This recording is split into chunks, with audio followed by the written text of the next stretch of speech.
Selanjutnya kita akan masuk pada ilmu-ilmu sosial. Berbeda dengan ilmu alam, ilmu sosial ini berbicara tentang masyarakat dan hubungan antara individu dalam masyarakat. Itulah sosial. Banyak cabangnya adalah sosiologi, psikologi, ekonomi, ilmu politik, antropologi, geografi, bahasa, manajemen, media, dan secara sosial. Ya. Lu bertanya apa itu ilmu sosial ya? Maka secara ontologis, secara objek, sebenarnya bisa kita bagi hanya menjadi dua saja, struktur dan agensi. Apa itu maknanya struktur? Struktur adalah sebuah sistem yang lebih luas dari kita membahas tentang masyarakat ya. Masyarakat dan hubungan manusia dalam masyarakat itu. Sesungguhnya manusia itu perilakunya ditentukan oleh atau dipaksa oleh struktur atau tidak begitu. Jadi objek kajian dalam ilmu sosial itu bisa diringkas menjadi dua, yaitu structure and agency, sistem yang melingkupi manusia dan manusia sebagai agen itu.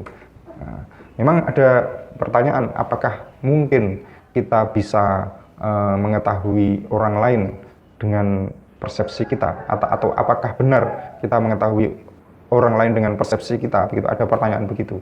Tetapi pertanyaan itu biasanya diabaikan untuk semangat kita mempelajari tentang manusia dalam konteks masyarakat itu. Maka pertanyaannya, do social structure determine an individual's behavior or does human agent? Atau dalam bahasa lain maksudnya begini, kita menemui bahwa ilmu-ilmu sosial ini berbeda karakter dengan ilmu-ilmu alam. Karena apa? Karena yang kita pelajari adalah manusia dan masyarakat. Bagaimana manusia berhubungan dengan manusia yang lain dalam konteks masyarakatnya itu. Perbedaan itu berupa bahwa satu yang kita kaji ini adalah punya kesadaran gitu. Dibanding material luar yang tadi di awal kita sampaikan, manusia itu punya kesadaran, punya keakuan, dia punya kehendak gitu. Itu yang pertama. Jadi yang kita pelajari itu adalah sesuatu yang punya kesadaran, di mana kesadaran itu kita tidak tahu aslinya, di mana keakuan atau kehendak itu kita tidak bisa mengetahuinya secara langsung dan secara pasti. Karena itu sebenarnya pertanyaannya, apakah ilmu-ilmu sosial itu ilmiah begitu ya. Yang kedua, bahwa manusia itu tidak bisa kita pelajari kecuali tidak dengan cara tidak melepaskan dari konteks sosial atau konteks sistem yang mengitarinya. Itulah karenanya tidak bisa kita samakan dengan ilmu kealaman. Dan karena itu perbincangannya kan, apakah pengetahuan kita tentang orang lain atau tentang manusia itu sesungguhnya bersifat ilmiah gitu. Tapi pertanyaan ini kemudian diabaikan. Daripada berkutat pada persoalan ilmiah atau tidaknya ilmu sosial, maka lanjut saja bahwa apakah kita mungkin, apakah pengetahuan kita tentang orang lain itu mungkin, dan bagaimana cara kita mengetahui orang lain atau mengetahui manusia yang punya kesadaran yang tidak bisa lepas dari konteks sosialnya itu begitu.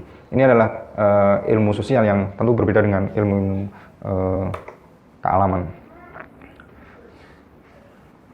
Ya, ada banyak tokoh di sini, ada Auguste Comte, kemudian ada Karl Marx, ada Spencer, ada Emil Durkheim, ada Max Weber, ada Habermas, dan juga yang lain-lain, misalnya seperti Anthony Giddens dan penulis-penulis lain yang baru ini. Begitu. Ya. Dalam ilmu sosial kita ketahui bahwa ada perspektif-perspektif tentang apa yang benar. Ya, sama seperti dalam ilmu-ilmu kealaman yang jumlah paham-pahamnya banyak, di sini juga banyak, dan sedikit banyak ilmu sosial ini dipengaruhi oleh ilmu-ilmu kealaman karena derajat keilmiahannya yang lebih rendah tadi itu. Bagaimana ilmu sosial berjuang untuk setara dengan ilmu-ilmu alam? Salah satunya adalah meminjam metodologi dari ilmu alam supaya bisa dioperasikan di dalam ilmu-ilmu sosial ini. Nah, yang berusaha meminjam kemudian dioperasikan dalam ilmu-ilmu alam, dalam ilmu-ilmu sosial ini salah satunya adalah paham positivism atau naturalism atau fisika sosial. Jadi manusia itu diketahui dengan cara apa yang terlihat darinya. Jadi yang meminjam metodologi ilmu kealaman itu adalah positivism atau naturalism. Jadi ia memperlakukan manusia itu sebagaimana memperlakukan dunia material yang bersifat fisik begitu. Dilihat dengan cara dengan mengobservasi terhadap perilaku eksternal dan juga kata-kata atau struktur-struktur itu dianggap sebagai fakta-fakta sosial sebagaimana fakta-fakta di dalam ilmu alam. Kemudian untuk mengkritik itu muncul aliran subjektivitas, objektivitas, dan juga intersubjektivitas. Jadi problem di dalam ilmu sosial itu adalah problem ketak terpisahan antara subjek dan objek gitu. Nah, untuk itu muncul sebuah paham bahwa untuk mencapai kebenaran tentang ilmu-ilmu sosial itu diperlukan intersubjektivitas, yaitu kesepakatan antar objek dan subjek di dalam mengetahui apa yang sebenarnya kita kaji bersama. Jadi pemahaman yang benar tentang manusia lain itu sesungguhnya harus dibangun di atas relasi atau kesepakatan-kesepakatan di mana manusia lain itu juga sebagai subjek. Peneliti subjek, orang lain yang diteliti adalah subjek, di mana keduanya saling bertemu, itulah maksudnya intersubjektivitas. Kemudian ada paham realisme. Jadi paham realisme itu sudah di matematika juga ada, di ilmu alam juga ada, di ilmu sosial juga ada lagi. Intinya adalah bahwa ada sesuatu yang non-observable atau unobservable yang dimana itu lepas dari pikiran kita dan sebagai sesuatu yang wujud dan nyata. Nanti dilengkapi oleh realisme kritis, dan kemudian ada instrumentalisme, jadi bahwa sesungguhnya konsep-konsep atau teori-teori itu melengkapi kajian kita tentang bagaimana hubungan atau bagaimana realitas kebenaran-kebenaran itu dipandu atau diperantarai atau difasilitasi oleh teori-teori, di mana teori-teori itu sebagai alat kita untuk memandu kita melakukan kajian terhadap ilmu-ilmu sosial, itu instrumentalisme. Kemudian ada fungsionalisme. Jadi fungsionalisme ini terkenal juga sebagai struktural fungsional, bahwa manusia itu hidup di dalam masyarakat di mana satu sama lain punya fungsi yang saling melengkapi dan dalam keadaan yang harmonis saling membutuhkan, itulah namanya fungsionalisme. Dan strukturalisme kita sudah singgung juga tadi, bahwa sesungguhnya perilaku atau behavior of human itu dipengaruhi bahkan dipaksa oleh sistem yang lebih luas dan lebih tinggi yang berupa itu yang kita katakan sebagai struktur itu. Kemudian interpretivism, jadi seorang peneliti bisa menginterpretasikan terhadap apa yang dianggapnya sebagai kebenaran dari sosial yang dia teliti itu. Kemudian ada muncul fenomenologi. Fenomenologi ini memunculkan bidang kajian yang berupa manusia dan masyarakat itu sebagai benar-benar meletakkan kesadaran yang penuh, di mana kesadaran itu membuat dia sebagai objek yang bisa memberikan keterangan kepada kita, bisa memberikan informasi kepada kita. Yang terakhir adalah post-structuralism, bahwa perilaku masyarakat atau manusia dalam masyarakat itu sesungguhnya tidak dipaksa oleh struktur. Dia sebagai agen yang nyatanya bisa saja atau melawan struktur-struktur yang melingkapinya.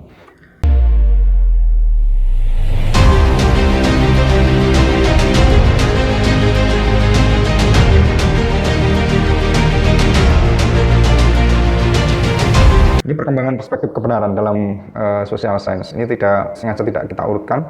Jadi ada kesadaran terhadap perjuangan para deduktivis. Jadi dalam ilmu sosial itu tidak sebagaimana dalam ilmu alam, di mana paham induktivis sangat mencuat dan sangat menjadi mainstream, tapi dalam ilmu sosial itu adalah gerakan deduktivis. Ini diikuti juga dengan sosial teori yang sudah menjadi konsen dalam karya-karya fenomenologi. Jadi ada teori-teori sosial yang menjadi konsen umum dalam karya-karya fenomenologi. Kemudian ada tokoh namanya Dilthey, ia telah menjadi pejuang utama dalam pembedaan antara natural and social sciences yang sudah kita singgung di depan tadi. Ada orang bernama Habermas juga, begitu dia bilang bahwa tesis tentang positivis, yaitu tesisnya Auguste Comte atau fisika sosial, atau memandang ilmu sosial atau memandang objek-objek ilmu sosial ini dipandang disamakan dengan objek-objek dalam ilmu alam, itu sesungguhnya ditolak oleh Habermas. Dia mengatakan bahwa tesis positivis tentang unified sciences itu sesungguhnya telah gagal. Ini fenomenologi yang kita beri penekanan lagi bahwa ia telah membuktikan pengaruhnya yang besar dalam teori berbasis subjek. Jadi tidak ada lagi objek subjek, yang ada adalah subjek juga, subjek dan subjek. Ini sudah menjadi memberikan pengaruh yang luar biasa dalam kajian post struktural. Ada orang bernama Michel Foucault, ya, dia terkenal dengan teorinya knowledge and power atau archaeology of human sciences. Jadi Foucault berhasil menelanjangi bahwa di dalam pengetahuan manusia itu sesungguhnya ada struktur luar atau struktur belakang yang memainkan peran. Struktur itu berupa harus dibongkar sebagaimana seorang arkeolog membongkar objek-objek alam di dalam batuan bumi begitu. Dia mengatakan bahwa ada struktur berada di balik. Ya, struktur itu berupa kuasa. Kemudian sosiologi pada akhirnya terbagi menjadi dua, ya. Ini sebagai ilmu sosial paling akhir, ini dibagi menjadi dua, yaitu public sosiologi yang fokus pada praktek dan aplikasi. Yang kedua ada sosiologi yang bersifat profesional atau akademik, yaitu yang melibatkan dialog antara ilmuwan-ilmuwan sosial yang lain dan juga para filosof-filosof yang lain.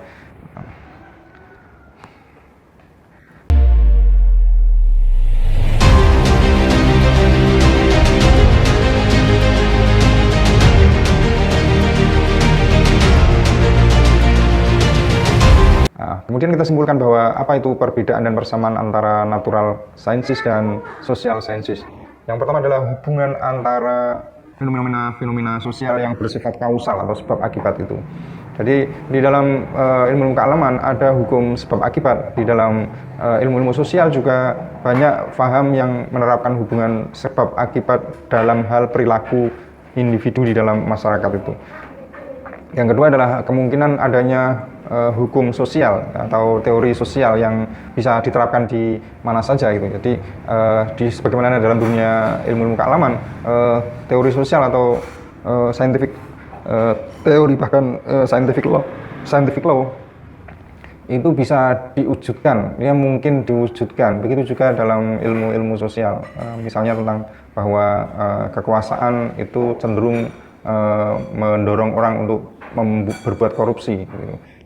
Kekuasaan cenderung mendorong orang untuk penguasa untuk berbuat korupsi. Ini misalnya salah satu hukum sosial yang juga diciptakan prosesnya sebagaimana di dalam ilmu alam. Yang terakhir adalah ontological significance of structure and agency. Jadi ada objek ontologis yang sangat signifikan di dalam ilmu sosial yang berupa struktur dan agensi. Itu perbedaannya dengan ilmu alam dan ilmu sosial. Sekarang kita masuk ke dalam pemilihan yang keempat ya, yaitu tentang ilmu humaniora. Isinya adalah ilmu tentang sisi kemasyarakatan atau unsur kemasyarakatan dan unsur kebudayaan manusia.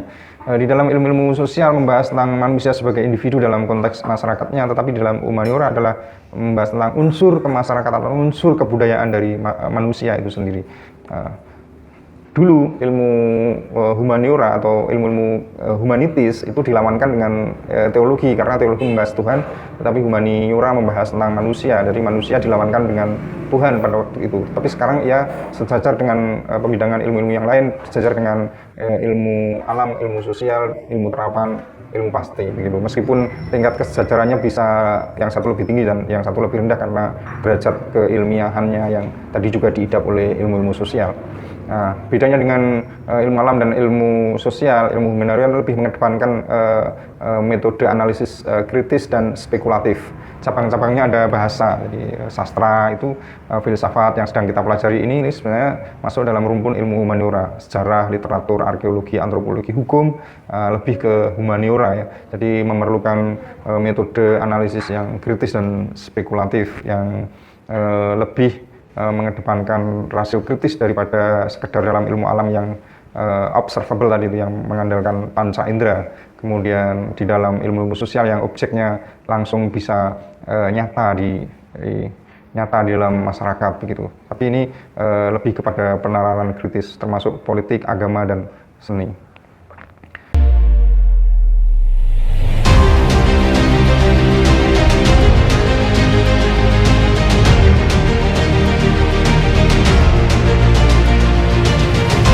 Di dalam humaniora juga terdapat banyak syarat ya atau paham-paham, yaitu satunya adalah meaning. Meaning itu teori tentang makna, teori tentang maksud atau teori tentang kehendak yang sesungguhnya gitu.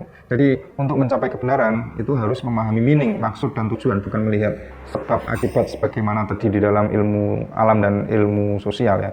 Meaning atau maksud atau keinginan atau kehendak yang dimaksud dari misalnya pendapat hukum seorang tokoh atau pendapat filosofi seorang tokoh itu kita harus bisa memahami meaning supaya kita bisa sampai kepada kebenaran itu.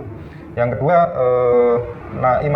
imajinasi naratif adalah sebuah alat yang penting di dalam mereproduksi atau pemahaman tentang makna dalam sejarah, budaya, dan juga literatur. Jadi ada istilah narrative imagination, di mana ia sebagai alat yang cukup penting untuk mereproduksi itu membikin ulang supaya bisa dipahami oleh orang lain. Jadi saya sebagai pengkaji itu harus punya imajinasi yang bersifat naratif di dalam saya memahami atau mereproduksi atau membikin ulang pemahaman tentang makna yang sudah saya dapatkan.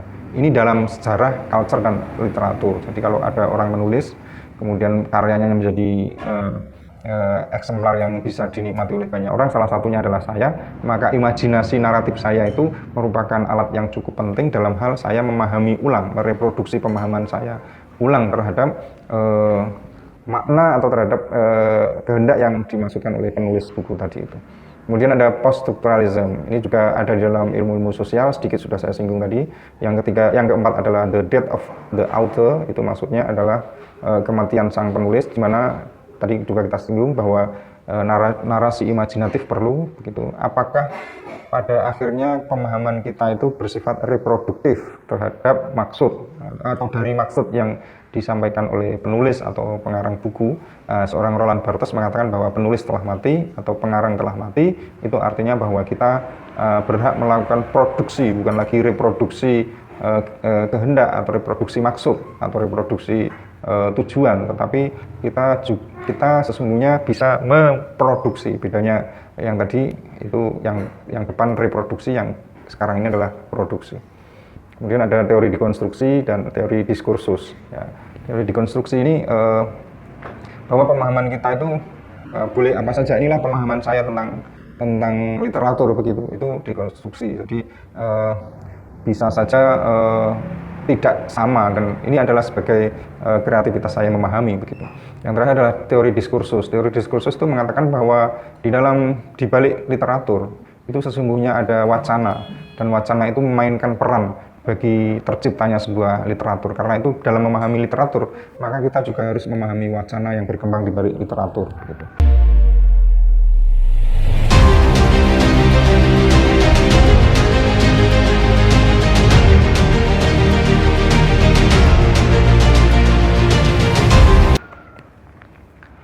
Ini kritik terhadap humaniora. Humaniora menawarkan jenis kesenangan yang unik, kesenangan yang didasarkan pada pengejaran pengetahuan. Jadi biasanya di dalam ilmu humaniora itu orang lebih asik karena mengejar ilmu pengetahuan yang terus-menerus dan bebas hambatan, seperti bebas hambatan, begitu. Kemudian humaniora dapat mempertahankan diri mereka sendiri dengan menolak untuk membuat klaim utilitas apapun. Jadi sengaja humaniora tidak memberikan klaim utilitas.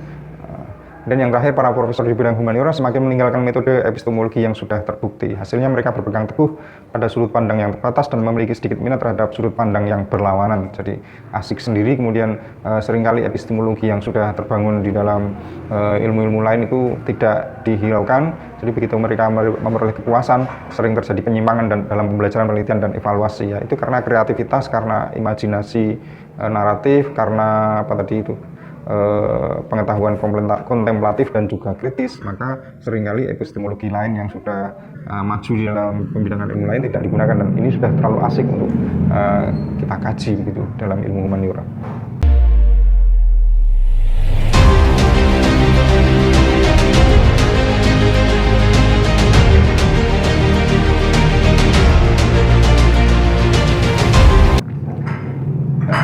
Kemudian yang selanjutnya adalah ilmu terapan. Ya, ilmu terapan ini sebenarnya tangan panjang dari ilmu-ilmu lain. Ia adalah penggunaan dari ilmu lain yang sudah ada, yang bersifat saintifik untuk tujuan tertentu, misalnya untuk tujuan bisnis, negara, dan lain sebagainya. Ia adalah penggunaan proses dan pengetahuan ilmiah sebagai sarana untuk mencapai hasil praksis atau manfaat tertentu samanya. Juga deal with solving practical problem. Jadi dia berurusan pada problem solving yang cukup praktis. Biasanya protokol yang tadi disebutkan misalnya dalam ilmu-ilmu kealaman yang sangat ketat itu menjadi sangat longgar. Ya, biasanya protokol ilmiah yang ketat sebagaimana berlaku dalam ilmu-ilmu kealaman itu menjadi sangat longgar ketika sebuah ilmu pengetahuan diabdikan untuk tujuan yang bersifat praktis dalam ilmu terapan ini. Kemudian ilmu pengetahuan dikontraskan dengan pure science, ya. Yang terakhir contohnya adalah ilmu teknik dan kedokteran, misalnya pendidikan vokasi. Nah, dalam kedokteran ada epidemiologi, adalah ilmu pengetahuan terapan yang mengaplikasikan baik biologi maupun metode statistik, misalnya epidemiologi ini.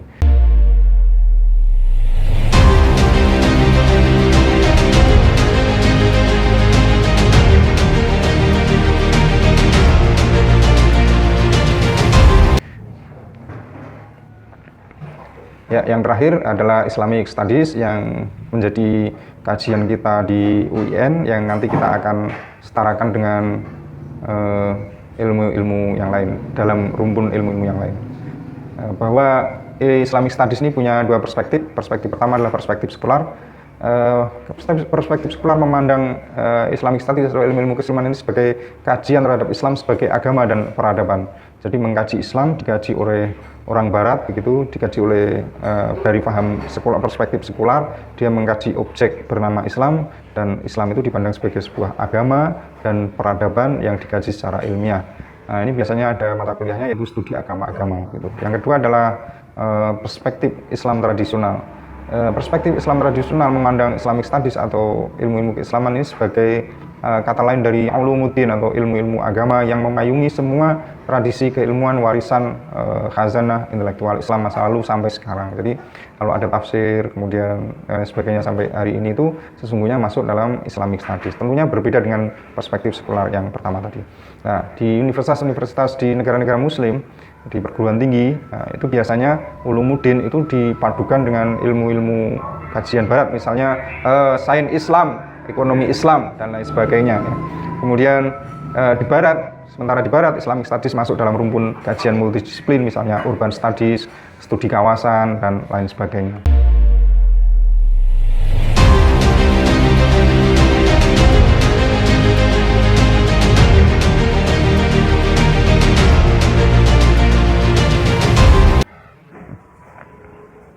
Ilmu-ilmu keislaman ini sumbernya berbeda dengan yang di depan tadi. Itu ada wahyu, ya, akal, indera, dan qalb. Kemudian ada objeknya, ada yang gaib dan yang tampak. Kemudian ada perbedaan antara ma'rifah dan ilmu pengetahuan. Ada ma'rifah dan ilmu berbeda. Kemudian cabang-cabangnya ada banyak seperti ini, dan mungkin cabang-cabang lain yang lebih terapkan di dalam ilmu-ilmu keislaman, gitu. Terima kasih.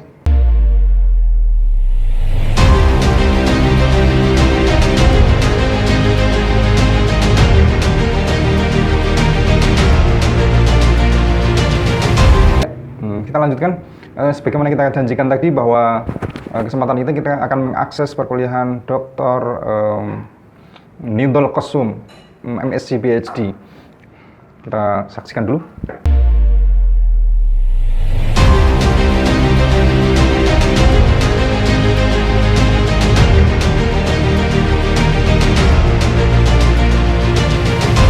لماذا نسمي هذه الطروحات كلها بالعلم الزائف؟ العلم الزائف سودو ساينس، لأنها كما قلت تأتي في شكل علمي أو يقدمها الناس على أنها علوم لها مستندات، مصطلحات، مفاهيم، تجربة معينة، قياسات إلى آخره، ولكن هي لا تلتزم. أول شيء لا تلتزم بالمنهجية العلمية. ما معنى أنها لا تلتزم بالمنهجية العلمية؟ لا يكفي أن نقول منهجية علمية معنى أن تقوم بملاحظات ثم تطرح فرضية لتفسير الملاحظات، ثم تأتي وتتأكد عن طريق التجربة أو عن طريق القياس أن نظريتك هذه أو أطروحتك هذه صحيحة. هذا المنهج العلمي البسيط يعني المبسط. Beliau ini orang yang terkenal dengan istilah pseudoscience, jadi al-ilmu az-zaif. Sesungguhnya dalam frame beliau itu berbeda antara ilmu yang sebenarnya dengan ilmu yang bersifat az-zaif atau sains dan pseudoscience atau pseudoscience itu. Baginya banyak di masyarakat beredar sebuah karya-karya atau sebuah poster-poster tentang ilmu pengetahuan yang sesungguhnya bukanlah ilmu pengetahuan yang sesungguhnya, tapi hanya pseudoscience, di mana pseudoscience itu dianggap masyarakat sebagai sesuatu penemuan ilmiah yang terbukti dan teruji, tapi sesungguhnya tidak. Itu karena ada hal-hal yang ditinggalkan dalam pseudoscience itu. Yang pertama adalah tentang prosedur atau manhaj al-ilmi atau metodologi ilmiah yang dibangun yang yang tidak digunakan oleh pseudoscience itu. Yang pertama adalah proses. Jadi sebagaimana kita jelaskan di depan tadi bahwa ilmu pengetahuan berproses mulai dari observasi terhadap objek yang observable, kemudian dilakukan pengkajian, dan dari pengkajian itu muncul dari pengkajian itu muncul hipotesis atau prediksi, dari mulahan itu muncul hipotesis atau al-fardhiyah. Dari hipotesis itu kemudian diuji di tajribah, dikuatkan oleh tajribah, diuji. Begitu. Kalau hasil dari uji itu ternyata sepakat atau sesuai dengan hipotesis, maka itu menjadi sebuah ilmu pengetahuan. Gitu. لكن هناك جوانب هامة جدا من المنهجية العلمية التي يتعامل بها العلماء والتي لا يلتزم بها هؤلاء. مثلا أنه يجب أن يكون لك القدرة على تنبؤ شيء. لا يكفي أن تقول أنا عندي نظرية. طيب نظريتك هذه أو أطروحتك أو تفسيرك المطروح، حتى هذه البرمجة أو ما إلى ذلك، بماذا تتنبأ؟ أعطيني أنت شيء تتنبأ به ثم يذهب الناس ويتحققون من صحة أو خطأ هذا التنبؤ. إذا ظهر صحيحا فالحمد لله رب العالمين، هذه الفكرة صحيحة. إذا ظهرت أنها خاطئة فمعناها أن هذه أطروحة غير سليمة. هذا ما يسمى falsifiability، طرحناه من قبل. يعني هذه فكرة هامة جاء بها كارل بوبر. المهم هؤلاء الناس لا يلتزمون بهذا. Beliau mengatakan bahwa manhaj yang kedua atau metode yang kedua, bahwa yang mengaku sebagai sains itu harus bisa memunculkan prediksi atau daya ramal atau daya prediksi terhadap masa depan. Jadi kalau kemudian prediksi-prediksi itu kemudian diuji lagi dan sesuai dengan prediksinya, ya berarti ia layak berlanjut sebagai ilmu pengetahuan. Sebagaimana tadi sudah kita jelaskan bahwa ada seorang tokoh bernama Karl Popper, itu terkenal dengan teori falsifikasinya. Jadi sebuah prediksi itu harus bisa diletakkan di meja falsifikasi. Kemudian kalau dia gagal, maka dia hanya sebagai tesis-tesis semata atau prediksi atau opini-opini semata yang tidak terbukti dan tidak lolos menjadi sebuah ilmu pengetahuan. ثانيا أن يقول لك أنا عندي قياسات، أنا عندي أمثلة، أنا عملت تجربة عندي. لا يكفي أنك أنت تقوم بتجربة أو تقوم بقياسات وعندك أمثلة. الأمثلة لا تكفي في العلوم أبدا. أمثلة يجب أن تعطي القدرة على الآخرين أن يقوموا بنفس التجربة ونفس القياس. هذه تسمى reproducibility، معنى أنك يتم إعادة تأكيد هذه النتائج من أطراف أخرى مستقلين. ما لم يتم إعادة تأكيد أي قياس أو أي تجربة فهي غير مفيدة، معناه أن هذا غير ملزمة، لا نلتزم بها أبدا. هذا الشيء الثاني. Kalau hanya bisa berhasil diuji oleh diri sendiri dan hasil dari uji itu sesuai dengan hipotesis atau prediksi, itu kemudian perlu syarat yang ketiga, dia harus bisa diuji oleh saintis lain dan hasil ujinya sama dengan hasil uji dirinya sendiri. ثالثا أي أطروحة، أي فكرة علمية، أي قياس، أي تجربة يجب أن يتم مراجعته من طرف المجتمع العلمي. هذا ما يسمى peer reviewing. إذا أنا عندي قياسات وأنا عندي تجربة ولم يطلع عليها، لم يفحصها المجتمع العلمي، فهذه لا فائدة منها، لا قيمة لها أبدا في المجتمع العلمي. Ya, selanjutnya bahwa hasil dari uji coba yang kita lakukan itu kemudian kita presentasikan dan kita publikasikan, itu harus bisa harus merujuk pada pendapat-pendapat komunitas ilmiah dalam bidang itu tentunya. Kalau tidak bisa dirujuk atau kalau tidak bisa dikaji, kalau tidak dilihat, dianalisis juga oleh peer review atau al-murajaah tadi itu oleh ilmuwan atau komunitas ilmuwan yang satu bidang dengannya, maka tidak bisa memenuhi sebagai derajat, tidak bisa sampai pada derajat keilmiahan. ثم رابعا وأهم من هذا أن كثير من الأشياء التي تطرح علينا واضح جدا أنها خاطئة. لماذا؟